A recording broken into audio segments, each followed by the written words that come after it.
SinuMec stands for Sinusoidal Motor Efficiency Controller. It's a product that's been developed specifically for AC electric motors, three-phase electric motors, which make up the majority of connected loads in the world today. The way the device operates is to monitor the motor's load consistently.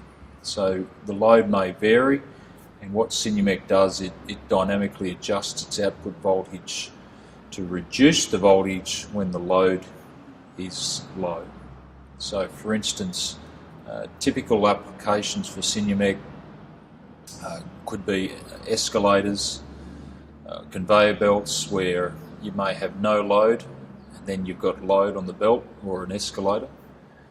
In those low load or no load periods, SinuMec will reduce its voltage right down whilst maintaining the motor speed but reducing the consumed energy by the motor quite dramatically, up to 25%.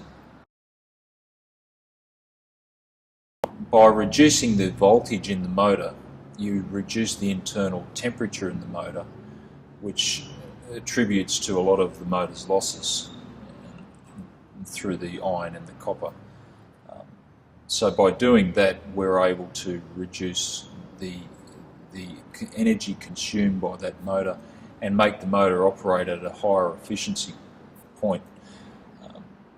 By extension, then, what also occurs within that motor is that any of that radiated heat in the motor that would normally make its way along the shaft of the motor and affect the bearings, well, that heat gets reduced, so the heat in the bearings gets reduced, so the failure of that motor gets reduced, or the failure rate, as does the maintenance of that motor gets reduced, because we're taking away a lot of the internal temperature or heat from the motor. So some of the industries that can benefit from SinuMec would be any industry that would have a conveying system, whether it's conveying people or product.